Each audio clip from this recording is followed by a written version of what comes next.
DeSoto, was sunk in the Mississippi River nearly 500 years ago. 200 years later, George Washington got his first taste of battle during an engagement in the watershed over whether Britain or France would control the river. That skirmish started the 7 Years' War, the first global war, which Americans know as the French and Indian War.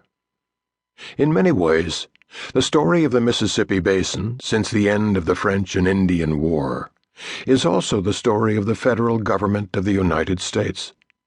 The taxes that American Tea Partiers revolted against were levied to pay for Britain's wars in the watershed. King George's attempts to control the pace of settlement across the Alleghenies was one of the intolerable acts of 1774, later cited in the Declaration of Independence. After the American Revolution, the one tangible asset the national government owned was the land west of the Appalachians.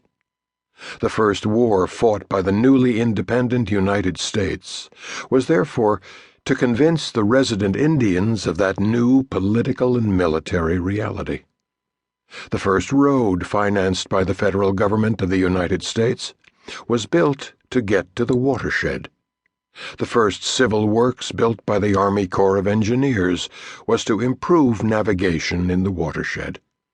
The first scientific publication by the Smithsonian Institution was a study of the archaeology of the watershed. The first request for federal disaster relief came from Missouri after the New Madrid earthquakes on the Mississippi River in 1811. The first efforts by the national government to impose safety regulations on a private industry were the Steamboat Acts of 1838 and 1852. The Civil War was largely about who would control the lands west of the river, slave owners or free soilers. John Brown lost one son in bloody Kansas before losing another at Harper's Ferry. And Uncle Tom's Cabin, the book by The Little Woman Who Started This Big War, is about a slave sold down the river from Kentucky. Ulysses S. Grant and William T. Sherman both came to President Lincoln's attention after their successes on the Mississippi River, and the siege of Vicksburg was a major turning point of the war, splitting the slave states and giving undisputed control of the river to the north. After the Civil War, the struggle for the watershed continued in an endless series of small and ugly campaigns against various Native American resistors. The last pitched battle fought between Native Americans and the United States Army was near the top of the river at Leech Lake, Minnesota, 2 years before the 20th century. Jazz was born in New Orleans and Zydeco in the Bayou.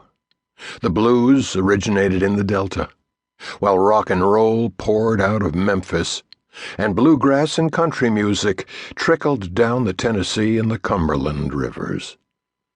Cowboy tunes floated off the plains via the Red River, the Platte, and the Arkansas.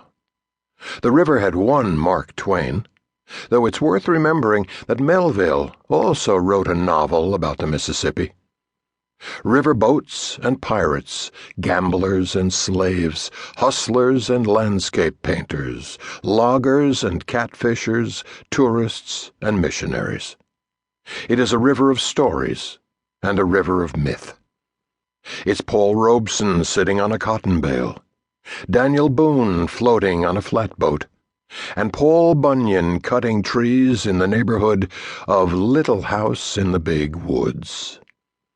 The oil industry was hatched in the headwaters of the Ohio, and the steel industry at Pittsburgh. The Rust Belt, in many ways, is synonymous with the Ohio and Upper Mississippi rivers, in part because the first heavy industry was building steamboats. Lead and zinc in world-leading quantities came out of Missouri, Kansas, and Arkansas. The river is still today the busiest waterway on the planet.